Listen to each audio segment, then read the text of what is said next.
어리석은 자는 그의 마음에 이르기를 하나님이 없다 하는도다. 그들은 부패하고 그 행실이 가증하니 선을 행하는 자가 없도다.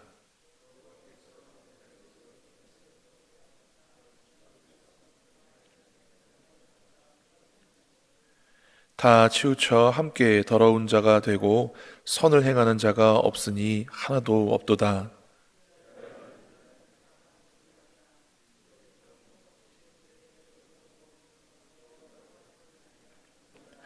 그러나 거기서 그들은 두려워하고 두려워하였으니 하나님이 의인의 세대에 계심이로다.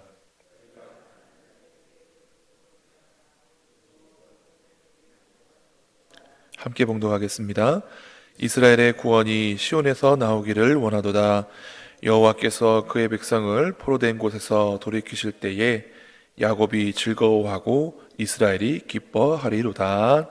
아멘. 복 있는 사람은, 이렇게 시작한 시편 제1권은 계속해서 하나님 앞에 복받은 자, 의로운 사람, 하나님을 찾는 자와 죄인, 악인, 그리고 어리석은 자, 이렇게 계속해서 구별하여서 우리에게 어떤 사람이 되기를 바라는 마음으로, 즉 하나님을 경외하고 의인의 편에 서기를 바라는 마음으로 이렇게 두 부류의 사람들을 계속해서 비교하면서 우리에게 말씀을 해주고 계십니다.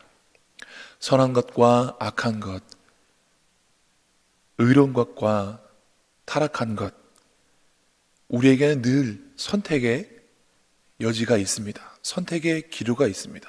그런데 어떠한 사람은 힘들고 어려워도 의롭고 선한 것을 택하고, 어떤 사람들은 바로 눈앞에 있는 이익과 쾌락 때문에 악을 택하기도 합니다. 그러나 우리는 이 말씀처럼 어리석은 자가 되지 말고 하나님을 찾는 자가 되어서 언제나 의로운 편에 설 수 있는 믿음의 사람이 될 수 있기를 간절히 바랍니다. 오늘 시편 14편 말씀을 읽고 나서 바로 시편 53편을 읽으면 그 내용이 너무나 유사한 것을 볼 수 있습니다. 뒤에 있는 몇 가지 구절 빼고는 너무 똑같아서 왜 시편 14편과 53편이 똑같은 시편인데 잘못해서 두 번이나 기록된 것은 아닌가? 라는 생각이 들 수도 있을 것입니다. 그런데 뒤에 있는 53편에서는 우리말 성경에는 똑같이 하나님이라고 되어 있는데 시편 53편에는 하나님에 대한 그 말씀을 엘로힘이라는 호칭을 사용하고 있고, 그리고 오늘 우리가 함께 읽은 말씀 시편 14편은 하나님이라는 이 히브리어 단어에 엘로힘과 더불어 야훼, 여호와 하나님 이렇게 부르고 있습니다. 그래서 앞에 있는 14편은 야훼 시편에 속하고 뒤에 있는 시편 53편은 엘로힘 시편에 속한다라고 신학적으로는 그렇게 분류하고 있습니다. 중요한 것은 왜 두 번이나 그렇게 이야기하고 있는가가 중요한 것이 아니라, 하나님은 계속해서 의인을 찾으시는데 왜 사람들은 어리석은 자가 되어 심판받을 짓을 하고 있는가, 여기에 우리가 영적인 교훈을 얻기 위해서 더욱더 집중해야 될 것 같습니다. 오늘 말씀 중에 앞부분 1절에서 3절까지의 말씀은 나중에 로마서에서 사도 바울 선생님이 인용하고 있습니다. 제가 로마서 3장 10절 말씀부터 봉독해 드리겠습니다. 기록된 바 의인은 없나니 하나도 없으며 깨닫는 자도 없고 하나님을 찾는 자도 없고 다 치우쳐 함께 무익하게 되고 선을 행하는 자는 없나니 하나도 없도다.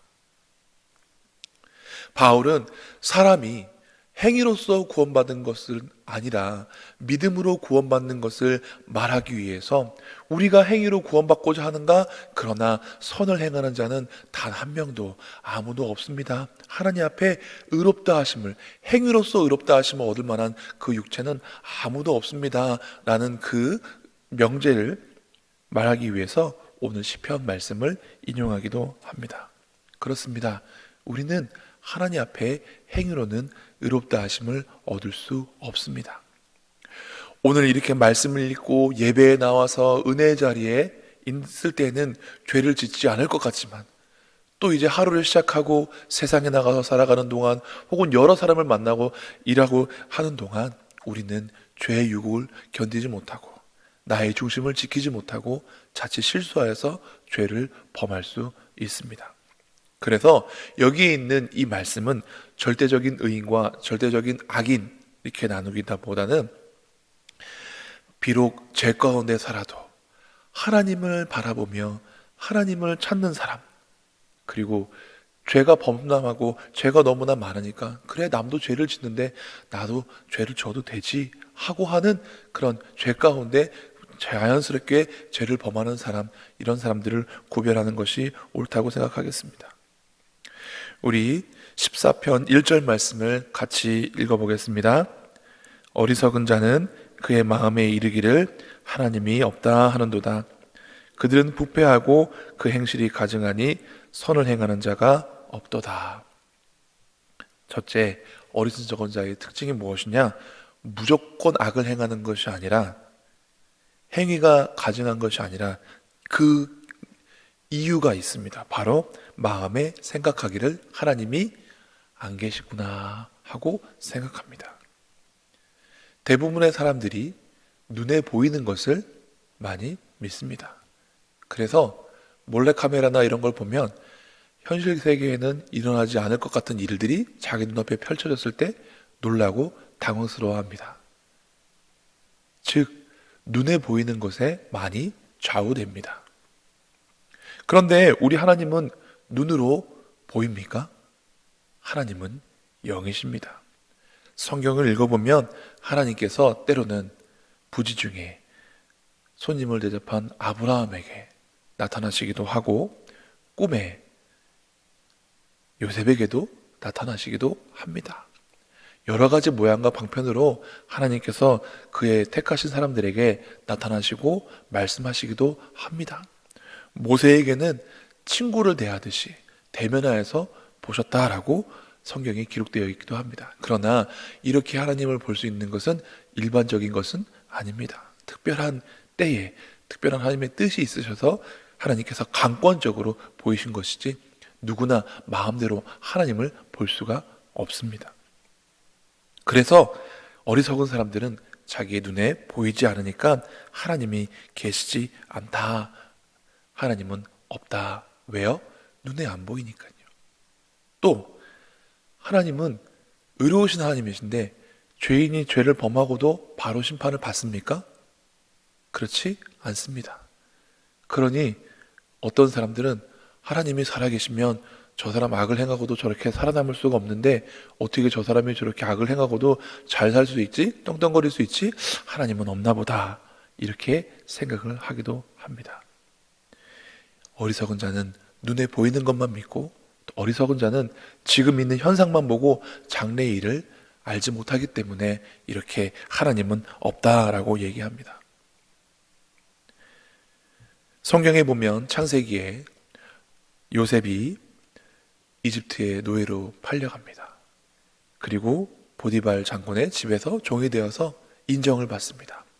하인들 중에서는 가장 높은 지위까지 올라갑니다. 그런데 그 주인이 없는 틈을 타, 남편이 없는 틈을 타, 집안에 아무도 없을 때에 그의 아내 된 사람이 요셉을 유혹합니다. 죄를 범하자고 요셉을 유혹합니다. 이유가 무엇입니까? 아무도 보는 사람이 없고 너와 나 단 둘뿐이니까 라고 하면서 그 기회를 잡아서 요셉을 유혹합니다. 이게 어리석은 자입니다.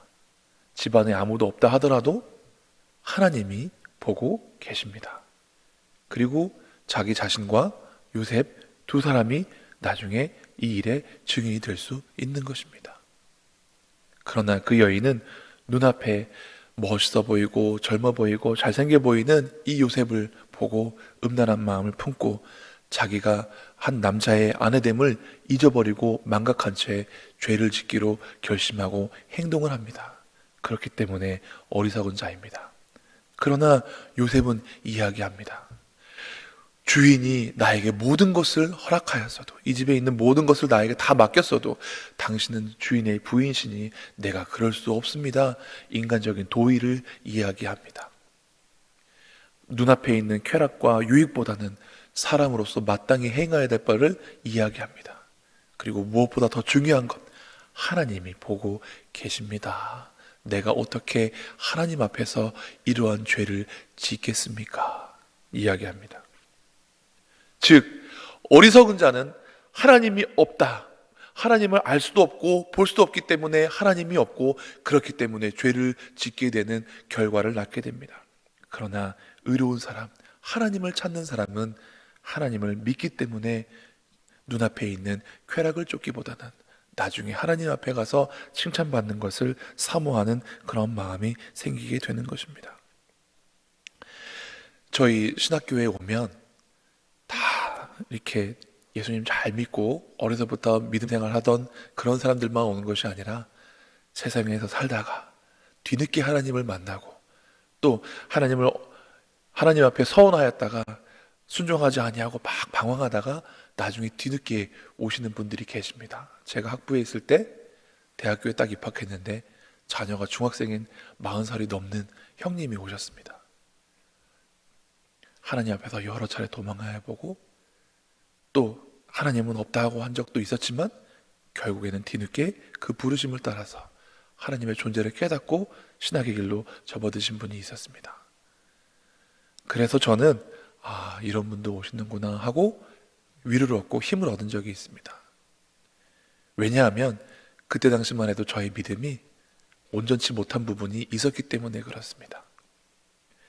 제가 중학교 1학년 때 저희 형이 중등부 겨울 수련회 예배 시간에 기도하는 때에 갑자기 저에게 와서 저를 끌어안고 저를 위해서 막 기도해 줬습니다. 두 형제가 같이 눈물을 흘리면서 막 기도를 했는데 성령님이 임하셨습니다. 저의 죄와 부끄러운 것들이 다 드러나고 깨닫게 되어지면서 나의 죄를 위해서 죽으신 주님이 느껴졌습니다. 그런데 그랬더니 형이 제가 고등학교 3학년이 되니 하나님은 없다, 너 왜 신학교 가려고 하느냐, 그렇게 막 따져묻기 시작했습니다. 그래서 제가 형한테 형, 내가 그럼 신학교 한번 가볼게, 가서 잘 배워서 하나님이 계신지 안 계신지 알아보고 올게, 가르쳐줄게 하고 반항심에 신학교를 간 부분도 요만큼 있었습니다. 그런데 웬걸요, 신학교에 갔더니 교수님들이 수업을 하는데 막 믿음이 흔들립니다. 왜요? 어려서 주일학교에서는 믿음을 위하여서 막 말씀을 가르쳐 주는데요, 신학교에 가면 이 하나님의 말씀을 학문적으로 연구하다 보니까 처음에는 막 믿음이 흔들립니다. 그런데 그런 흔들리는 믿음을 하나씩 하나씩 부여잡고 말씀을 깊이 연구하고 하나님의 은혜를 체험하면서 신앙을 단단히 세울 수 있었습니다. 그리고 나서 나중에 어렵게 신학대학원에 들어갔습니다. 그런데 백발이 성성하신 한 정정한 어르신이 저희 동기 그 중에 앉아 계셨습니다. 교수님을 하셔도 될 분이 신대원에 같이 수업을 들으니 의아했습니다. 가서 여쭤봤습니다. 형님은 나이도 연세도 지긋해 보이시는데 어떻게 이렇게 뒤늦게 신학을 하게 되었습니까? 나 서울대학교 천문학과 교수야. 우리나라 서울대학교 천문학과 교수랍니다. 이제 은퇴하실 때가 다가오는 그런 정정한 분이셨는데 하시는 말씀이, 내가 평생을 별을 보고 우주를 공부했는데 공부하면 공부할수록 우주에 대해서 알지 못하는 것이 너무나 많고, 공부하면 공부할수록 이것을 지으시고 그의 계획대로 운행하시고 계시는 절대자이신 하나님이 계시다는 확신이 너무나 명백하게 들어서 내가 신학교에 오게 됐노라고. 그 말씀을 들을 때 제가 얼마나 든든한지 모릅니다. 어떤 어리석은 사람들은 왜 하나님이 없는데 저렇게 신학을 하고 예배를 드리고 하는가 하는데, 그래도 우리나라에서 가장 지혜로운 사람들이 모이는 그 학생들에게 또 지혜를 가르쳐 주시는 그분이, 내가 평생을 살아보면서 별을 보며 우주를 공부했는데 분명히 하나님 계시다고 이렇게 얘기하니 확신이 더 들었습니다. 그래서 바울은 로마서 1장 19, 20절에서 이렇게 말합니다. 하나님을 알만한 것이 저희 속에 보임이라, 하나님께서 이를 저희에게 보이셨느니라.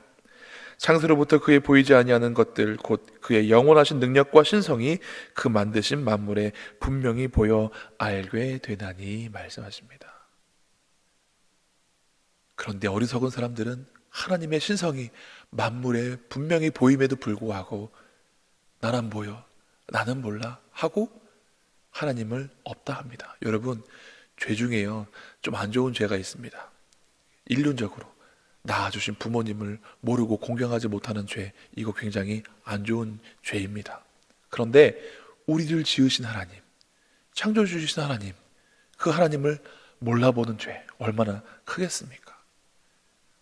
나는 죄 없어, 나는 의로워 하지만 그렇게 하나님 없다 하는 자는 첫 번째로 짓는 죄가 뭐냐면 자기의 창조주를 부인하고 자기를 지으신 분을 인정하지 못하기 때문에 거기서부터 죄가 시작됩니다. 그런데 하나님이 보이지 않고 또 하나님을 없다 하면서 그 다음에 이어진 행동이 무엇입니까? 죄를 범하게 된다라는 것입니다. 그런데 의인들은 그렇지 않습니다. 믿음을 지키기 위해서 악과 타협하지 않습니다. 욥의 아내는 욥이 고통받을 때 차라리 하나님 원망하고 죽으세요 라고 하지만 당신은 어떻게 미련하게 그런 말을 합니까? 내가 하나님께 복을 받았으면 저주도 함께 받지 않겠습니까? 내가 모태에서 적신으로 왔는데 내가 또 알몸으로 적신으로 하나님께 가지 않겠습니까? 고난 가운데서도 믿음을 지킵니다. 두 사람의 차이는 무엇입니까? 하나님 없다고 하십시오. 이런 중에 하나님 없을 겁니다 하는 것과 이럼에도 불구하고 하나님은 계십니다 하는 것입니다. 우리는 하나님을 인정하는 사람들이 되어야겠습니다. 오늘 말씀에 하나님을 찾는 자, 하나님이 그런 사람을 찾는 자라고 말씀하십니다. 2절 말씀 같이 읽겠습니다. 여호와께서 하늘에서 인생을 굽어 살피시사 지각이 있어 하나님을 찾는 자가 있는가 보려 하신지요. 하나님은 의인을 찾으십니다. 오늘 우리가 하나님이 찾으시는 그러한 사람이 될 수 있기를 바랍니다. 노아의 때도 세상에 죄가 간영했는데 하나님께서 막 찾다 보니까 노아가 있었습니다. 소돔과 고모라 성을 멸하려고 하였을 때 아브라함이 하나님, 어떻게 하나님께서 의로우신 분께서 악인과 선한 사람을 함께 멸하실 수 있습니까? 하고 아브라함이 간청하고 겨우겨우 그의 조카 롯을 구할 수 있었습니다. 그렇게 하나님은 지금도 의로운 자를 찾으십니다. 하나님을 찾는 자를 찾으십니다. 사랑하는 성도 여러분, 우리 어리석은 자가 되어서 방자히 행하지 아니하고 하나님을 찾는 자, 하나님을 인정하는 자가 되어서 하나님의 보호하심을 입는 자, 마지막 때 하나님 앞에 칭찬받는 자 되시기를 간절히 바랍니다.